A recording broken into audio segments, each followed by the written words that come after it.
This is Bleav in Georgia Dawgs podcast on the Bleav Podcast Network.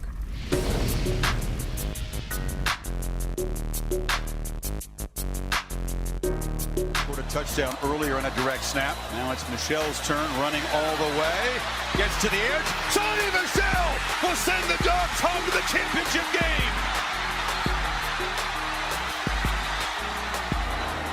53.5-yard drive near hash, kicking right, snap, hold, kick is away, it's reaching, and it is good, good, good. Hot Pod does it.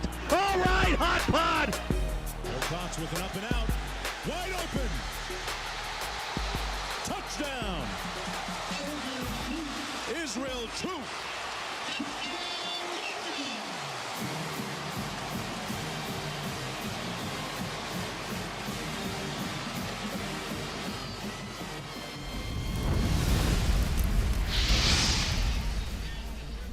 Welcome in. It is a Thursday edition of the Bleav in Georgia Dawgs podcast on the Bleav Podcast Network, coming to you live on Brinks TV as well, coming at you with all the Georgia action. Day one of camp kicks off today, Israel. Exciting times in Athens, exciting times. We got, we're about 5 weeks out of week one against Clemson. We're going to get you set for that. But until then, it's all camp stories and some recruiting stuff that's heating up. We stole a recruit from Georgia Tech, but the guy that you see to, I guess, if you're watching to your right, that is Israel Troop. Israel, what's up, man? What's going on, man? Not a whole lot. Just just another day. We're rocking through camp ourselves at Hillwood, and we're getting after it. Yeah, man. Today was actually our last official day of camp. We got our big green and white scrimmage tomorrow to end a great week. I mean, we've had some special guys show up. Got some young guys that have made some plays. Same thing we're going to talk about today with Georgia starting camp. So it's good to see young guys stepping up. Yeah, absolutely. I mean, young guys stepping up, that's what you want. That builds depth. So, but I got to say this, Israel. I follow you obviously on Twitter, and I follow your program, Monroe. If you want to follow Israel, just look right down below on the scroll. You'll see him. You'll see our show. You'll see my stuff at Coach Burton 36. But please, if you get a chance, if you're into uniforms, football uniforms, helmets, things like that, go check out their helmets. They're the gold helmets with the green stripe and the big block M. Very cool helmets. I got to commend you on that. You guys are knocking it out of the park with that. Hey man, we're just trying to do something different. You'll see my tweets all the time that say this is the new Monroe. They used to wear just the green helmet, and that was it. So we came in. Our coach, Lacey Herring, decided that he wanted to change the color of the helmet. We got with Maverick.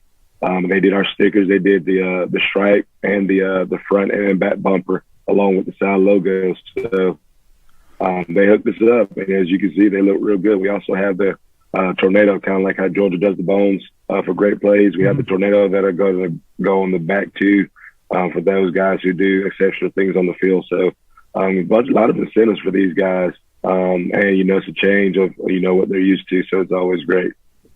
Yeah, that's great. It's not anything to get a little shot in the arm to the program. That's the way to go, because I mean, kids get fired up about that kind of stuff. So I'm excited for it. And we changed our we went back and forth. When I got to Hillwood 5 years ago, we were plain white helmets. Then I get there my second year, we changed them to electric green, and we get chrome decals, big block chrome H. With a chrome stripe on it, and then we get the Hawaii H with a little navy blue accent and a stripe. And last year we changed back to white. We did the triple stripe like you guys have, and we did the big block H. So, and I think we're going to try to incorporate this logo right here. This is one of our new designs. We're bringing in the pickaxe into it, the climbing pick. Really, it's not really a pickaxe, it's just a climbing pick, but we're going to bring that into it. This is the double one. We've got a bunch of different mock-ups, so I'm excited for it, man. I'm excited for this season. When you talk about youth, we are extremely young. We've got our freshmen and sophomores make up the vast majority of our team, and a lot of them have very limited playing experience. So it's going to be an adventure, to say the least. It's just like myself. I think I got 1, 2, 3, 4. I got 4 seniors starting on offense right now. 2 on the O-line and 2 receivers. So all my running backs will be coming back. Majority of my O-line will be coming back. So it's a good problem. But at the same time, a little inexperience will come to sometimes bite you in the butt. Sometimes those bright lights on Friday night, scare some people. Yep, no doubt. I'll be starting 3 juniors and 2 freshmen on the offensive line, looks like. So that'll be interesting. I think I've got maybe 2 seniors starting on offense. Mm-hmm. It's insane. We're going to have a lot coming back. In 2 years, when we move to our new school, we're going to be really good, I think. So I'm excited about that. So you know what else is really good, Israel? Bet Online. Bet Online. We are presented by betonline.ag. The summer is, man, I felt like the summer went by in like 5 minutes, right? You had, NBA playoffs and, baseball action, hockey action, things like that. You got the Olympics right now. BetOnline has all of that stuff. If you're into sports betting, hell, if you're into casino betting, BetOnline has all of that. It's where you should go and win money today, whether it's live bets, games, or futures for who you think will win the championship. We got some odds on that in the NBA. Lakers are already 3-1 for next year, the geriatric Lakers. BetOnline has all the latest odds, news, and information for all your online sports betting needs. So visit the website today. You can also use your mobile device and receive your 50% welcome bonus on your first deposit. So before the next big game, head on over to BetOnline and start playing today. BetOnline, your online sportsbook experts. I bet you wouldn't believe. I said the Lakers were 3-1. Who do you think is the next best team odds-wise? It would have to be the Nets. Yeah, This is weird odds. This is kind of where it loses me here. They're 13-4. I don't know what that means, but they're 13-4 odds. So I guess that's better than the Warriors and Bucks at 9-1. I would assume so. I don't really know. No, Phoenix should be number 3, right? Yeah, Phoenix is 14-1, and your Clippers are 16-1. Oh, I don't even watch basketball. I can't even tell you who's on. I didn't even know that Carmelo even went to the I didn't know Carmelo and Westbrook went to the Lakers until my kids were arguing about it today. I was like, what are you arguing about? And they were talking about, the super teams. And I was like, since when does Carmelo play for the Lakers? I had to Google it because I didn't even know that happened. Yeah, that's crazy, right? These guys move and I'm surprised Carmelo's still in the league, to be honest with you. So, but I thought he retired, but apparently not. I guess not. So, whatever. Yeah, go on over there and make your future bets if you're into that kind of thing. If you're not, don't worry about it. Play the online casino. That's good. So it's Bet Online. So they get a little extra time. Let's talk recruiting. Anytime we can get a win over Georgia Tech, that's really good. Mm-hmm. We get a big offensive lineman, Griffin Scroggs, from the Yellow Jackets. What do you make of him? Have you got a chance to check him out? I've seen a couple of videos on him. I just know when you decommit from those buzzing, whatever they are, in Atlanta to strictly come to Georgia. I mean, that must have done something with that visit. And like I said, with everybody being there that should be on campus, that's a huge recruiting tool. We can sit here and Zoom and talk to each other all day, but until you're actually on campus and you're seeing coaches, you're seeing the atmosphere, you're seeing other students, how they're interacting. I mean, there's nothing like being in Athens. So I guess he saw the writing on the wall. Who wants to be in the city with everything going on and not win football games? Or you want to come to SEC with the big boys and play ball? Absolutely. And you can't deny that. I mean, you step on campus and it's where it's at. So I don't blame him one bit. So I mean, with everything that's in Athens right now, I mean, you got Zaxby's Waffle House. I mean, all that stuff that we wish we could have had downtown, like when me and you were in school, they have it all at their disposal now. Yeah. I mean, how much I probably would have gained an extra 15 pounds on that Waffle House. Easily. So yeah, good for him. I guess it just took coming up here to commit. So I'm excited about that. You still got Kamari Wilson out there, Ja'Cory Thomas, Jaden Gibson, Shaz Preston. Again, anytime these kids come up here, it blows them away. And, I think we're going to have a really good finish. And there's some guys that are committed to other places that we still have really good chances on. The one that concerns me, though, is Walter Nolan. He moved up to Knoxville. He's going to Powell High School up here in Knoxville. Do you think that's a Vol win for them? No, I mean, Tennessee wants to wear orange all day.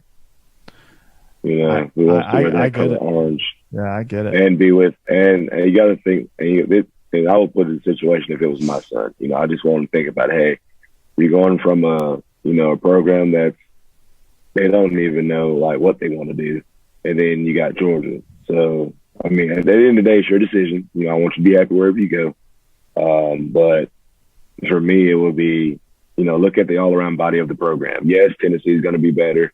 Yes, they're going to be a little bit better managed now. But moving forward, do I want to wait or do I want to go to something that's already established? Yeah, I'm with you there. But the team I'm really concerned with, I mean, yeah, it's great that he moved to Tennessee, and I think he has a really good shot of going there, and he's going to be closer, and he's going to be able to visit more often unofficially. But to me, the real player in this game, if he doesn't go to Georgia, is A&M, and our guy Nick Williams is killing it over there. So yes, we actually play. Okay, I was going to say he went to their barbecue and pool party. I mean, what's not to love about that, right?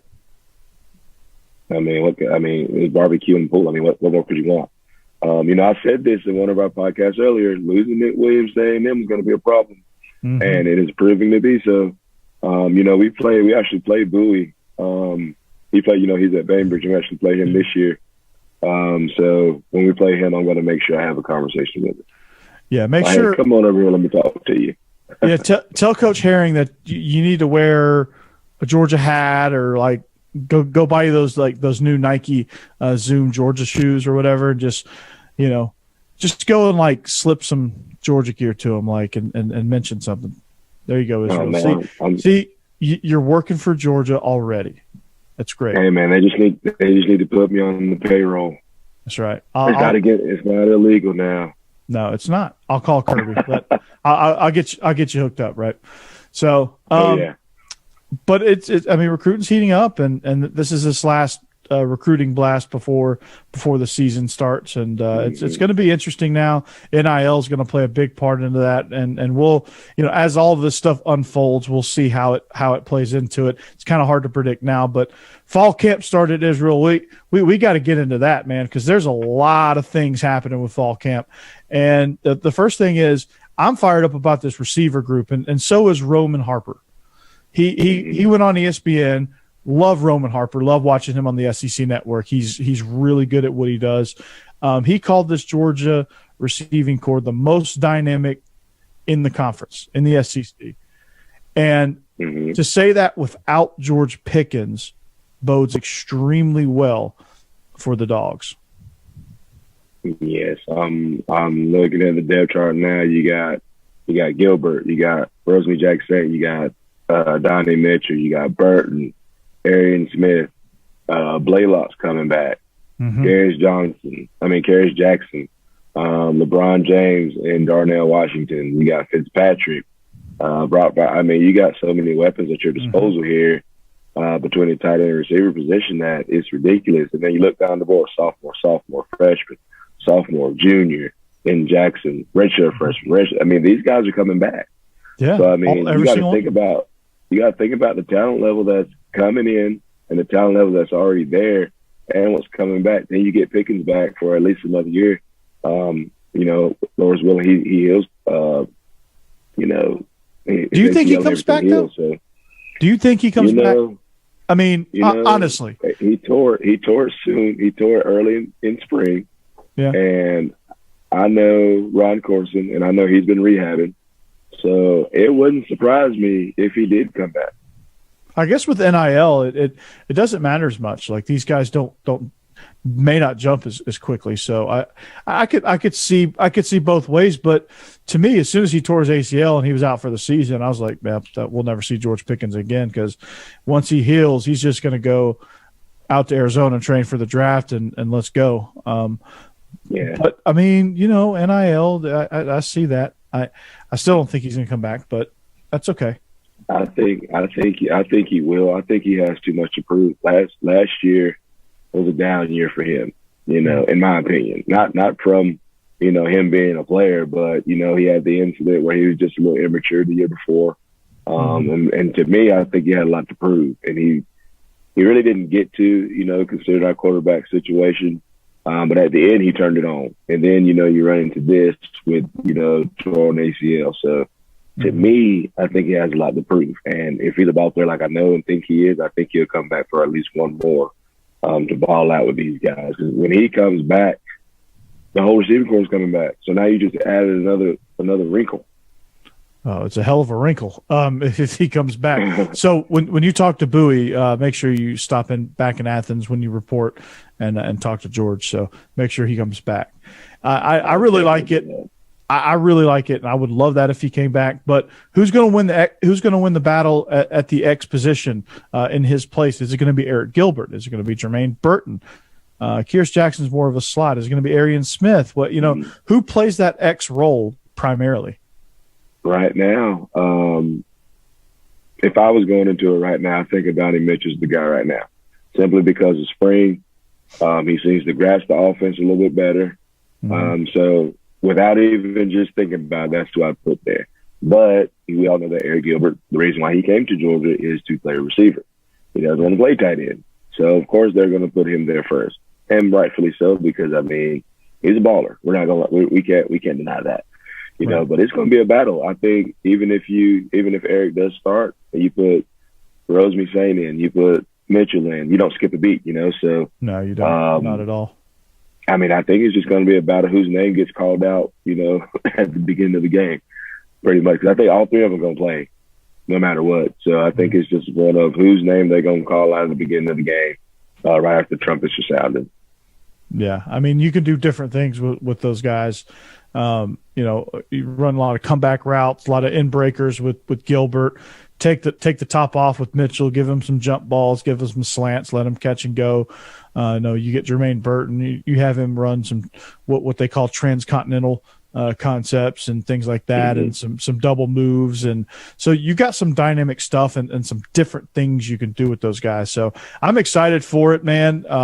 I can't wait to see kind of how this breaks out. And honestly, if you're a stat guy, Georgia's not the place to look, because there's not going to be any one person with gaudy stats. But if you collectively put their stats together, it will be outstanding. But there's not going to be one guy statistically that I think that really stands out more so than the other. But they're all going to have great things put on film. And really, I tell my kids all the time, because they're all worried about stats and going to college. It don't matter about stats, man. They're going to see you on film. They're going to see how you move. It doesn't matter what position you play. They're going to put you where they want you anyway. So I try to tell them that as well. And the same with these guys at the NFL level. If the NFL is going to find you, they're going to find you. Like the Chargers found Mark Webb, and he's killing it in training camp. Like he's definitely going to make the roster now. He's going to be a special teamer, and he's going to get some time on defense as well. So I'm impressed with that. So these guys just got to go ball. Yeah, and that's the same thing I tell my receiver. My receiving core is just about like this.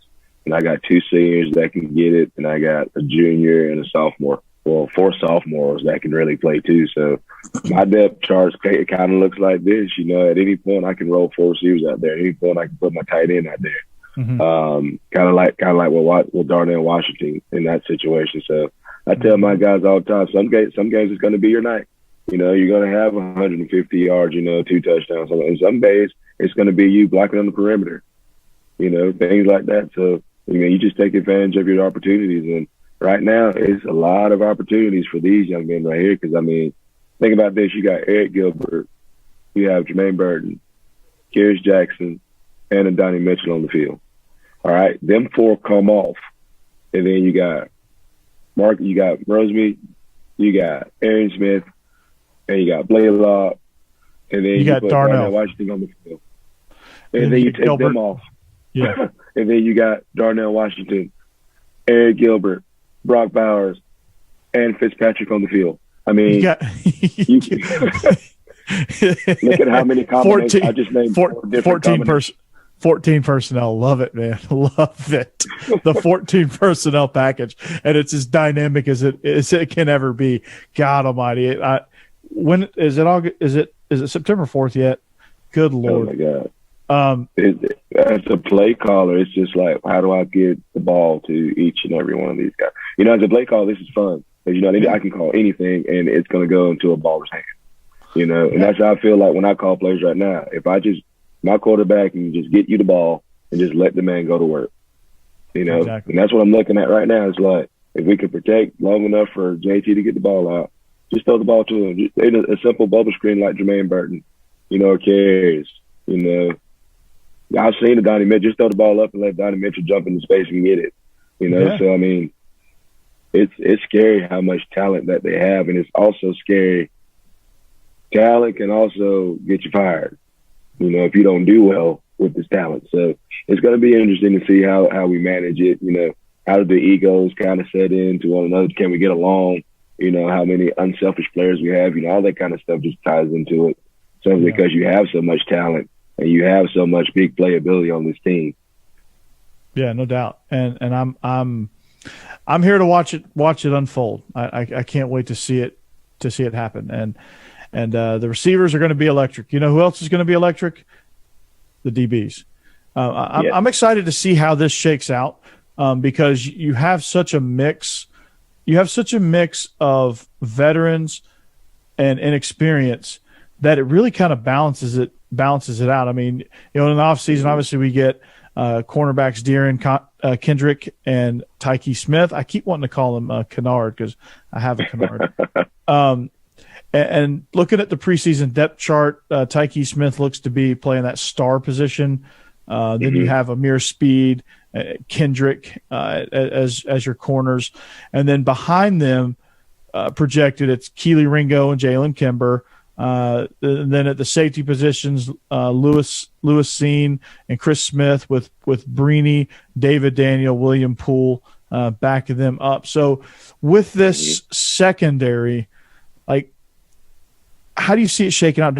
I mean, Jalen Kimber, is he somebody that's going to come along? Keely Ringo, I'm excited. How does his shoulder respond? How do they respond in live action? Amir Speed, a guy that's truly waited his turn. When you look at this secondary, it went from being a giant question mark, and it's still a question mark because you don't know how well they're going to gel, but it's less of a question mark because you get a little bit of experience. You get a guy that comes in that knows Coach Adai, that knows his coaching style and can help integrate Coach Adai into the rest of this roster. And then you got Kendrick, who comes in with college football playoff experience. Those guys impart wisdom on Keely Ringo and Nyland Green, two guys that are probably the most talented physically of the entire group. How does getting these two guys in the transfer portal help these younger guys? It just shows them, this is how it's done, So for me, just looking at this, you got Kendrick and Speed and Tyke Smith, right? So just looking at this, I mean, who's going to throw in this? This looks like when Kirby was at Alabama and you had Fitzpatrick and those guys, Fitzpatrick was playing the star. And you had Kirkpatrick, Kirkpatrick at one corner, and I don't even know who else on the other side. And I see that. It looks just like them. And then so all right, let's say you want to move Kendrick to the start. Well, now you got Jalen Kimber that can come in. Now you got Nyland Green that can come in. You got Breeny who can pretty much play all of these positions. You know what I mean? So you have adding just those two people is giving you so much depth. Yeah. And that's the thing that we were worried about was depth and experience. So now, like I said before, Let those guys go out there and play. Now you can play some man. You know, you can disguise your zone. You can blitz more, you know, because you can, like I said, you can play man behind it, and you don't have to worry about your zone coverages now. So, I mean, there's so much more you can do with just two people moving in. Right, exactly. And you know, it's going to be a really good group this year, but a lot of these guys are seniors and juniors and probably going to have to replace a lot of these guys next year. But you know what? I don't care about next year. Let's get it this year. I mean, you know, you got so many different skill sets. I mean, Amir Speed is your bigger, stronger corner. He could probably play run support into the boundary if you wanted to go cover 6.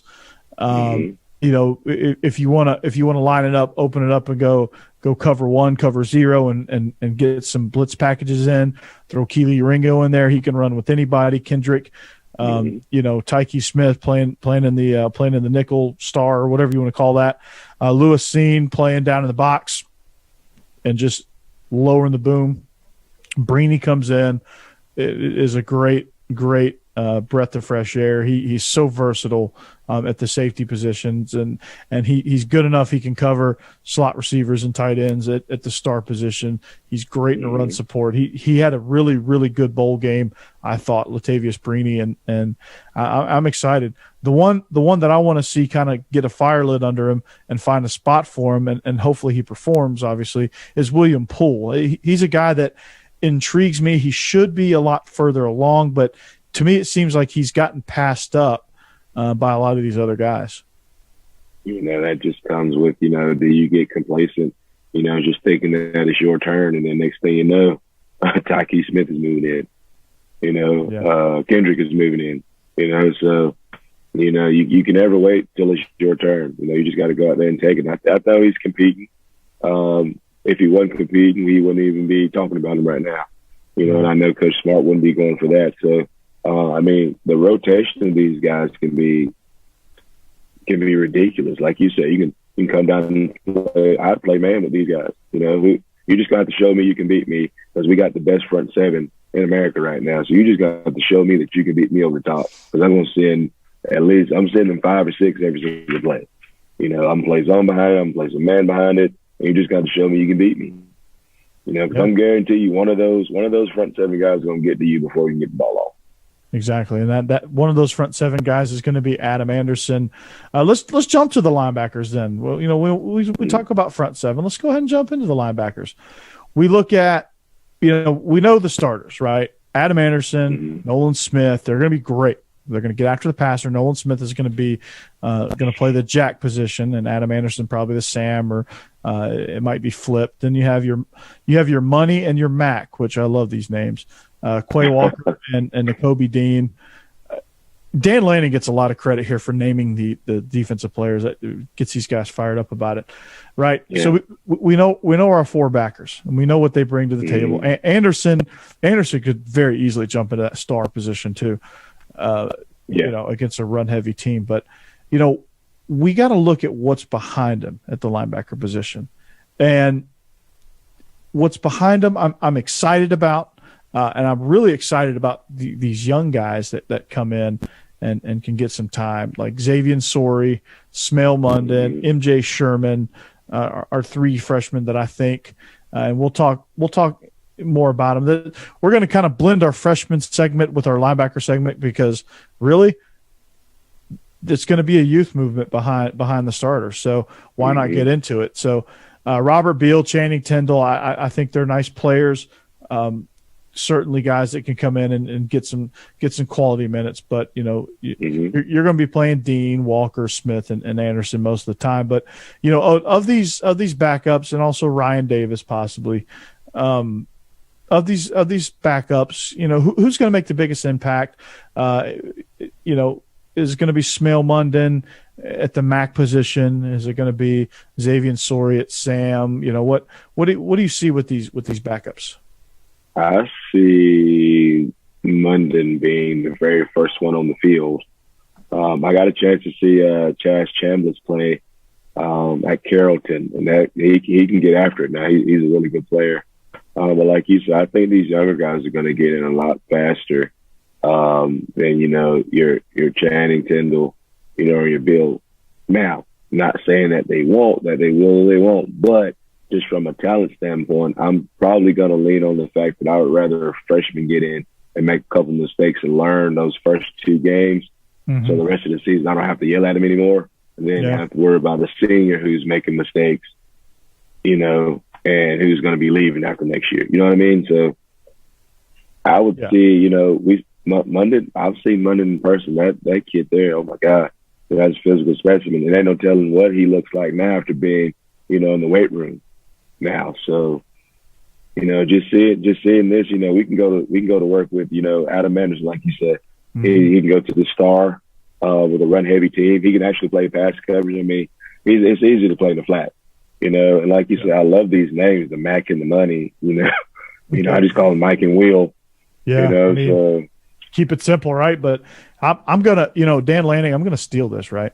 I'm gonna steal this. But when I become a head coach, you know, I'm gonna be Mike and Money.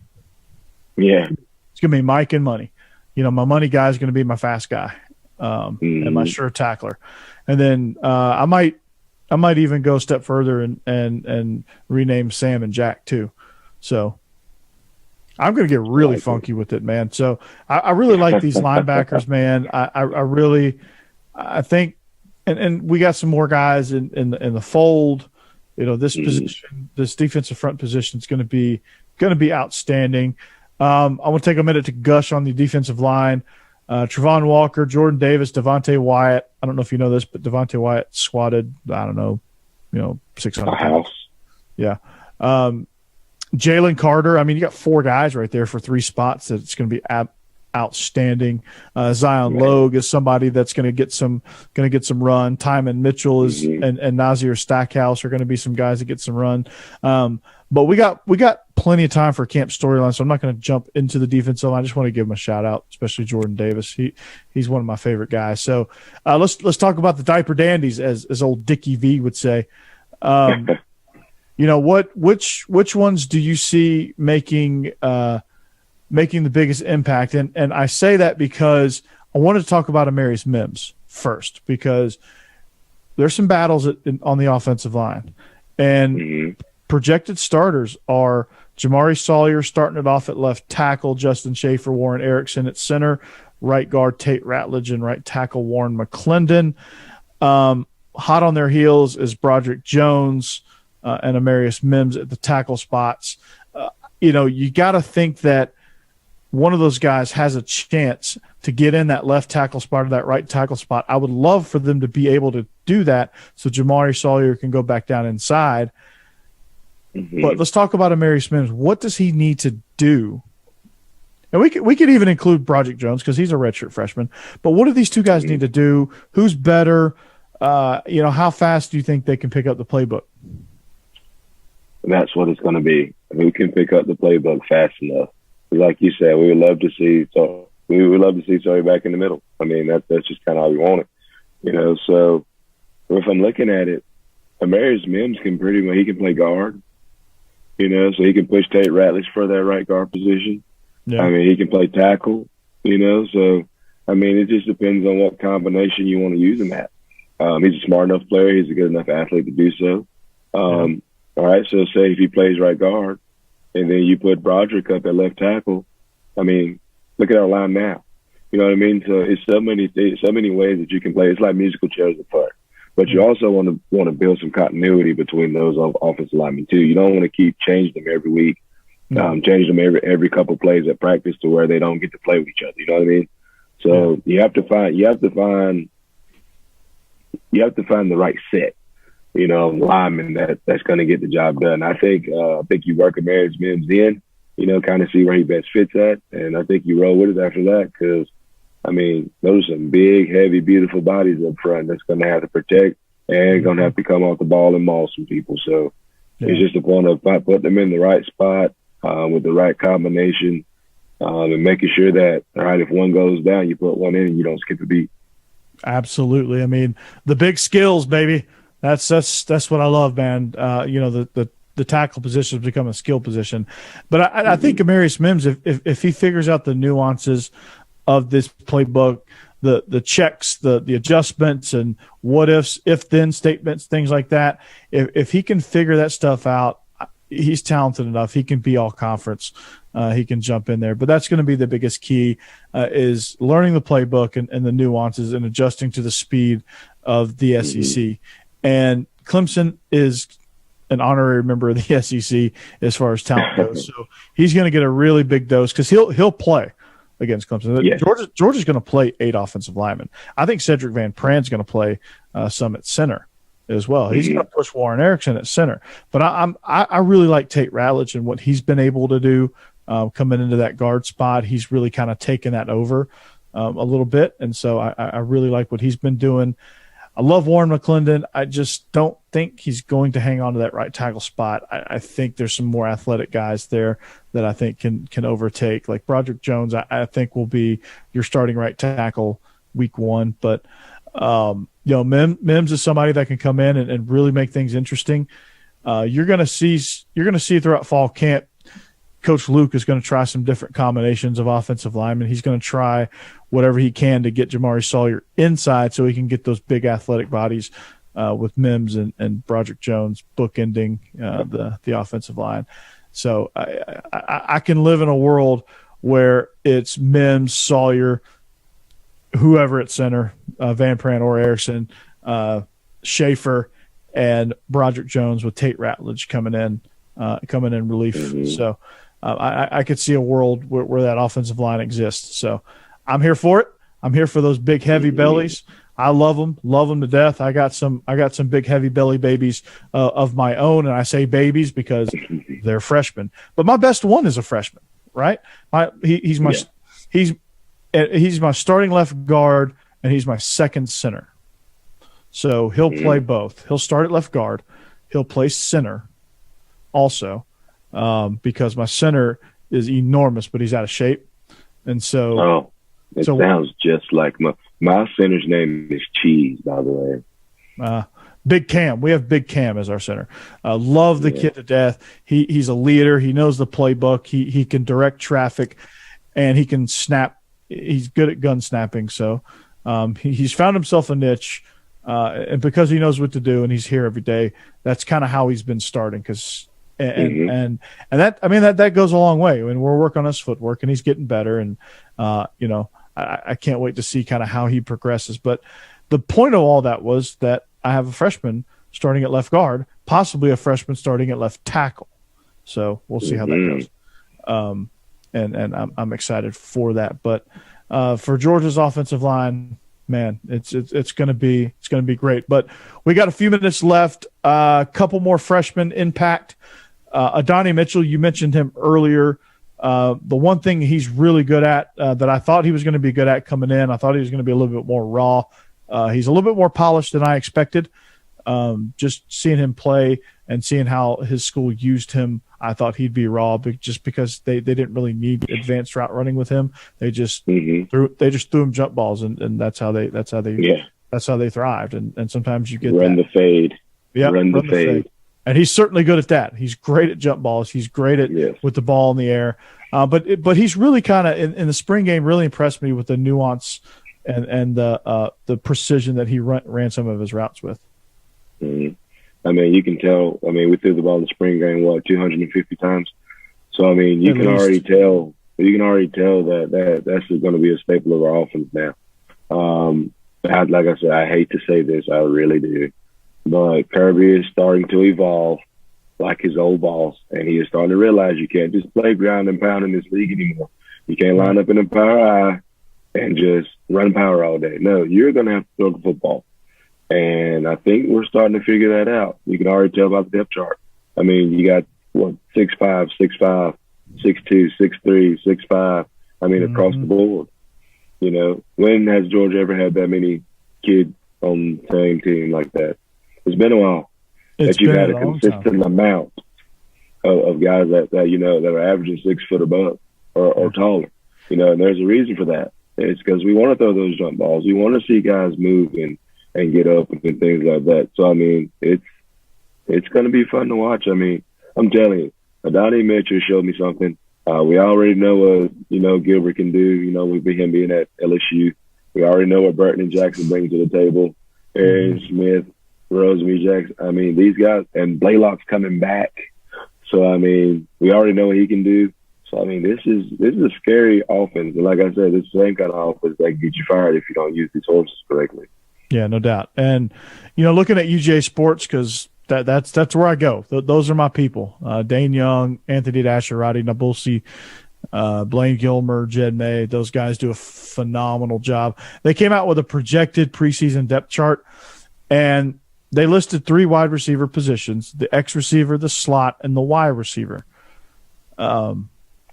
And obviously the tight end. They have Marcus Rosemary-Jack-Saint starting at X, Kyrus Jackson starting in the slot, and Jermaine Burton starting at Y, with Arian Smith, the backup, Eric Gilbert, the backup at X, Arian Smith, the backup at slot, and also, realistically, Adonai Mitchell, the backup, as the Y. And then they also had Ladd McConkey, the next Wes Welker. So there you go. That's kind of how they saw it shake out. What did you think of that?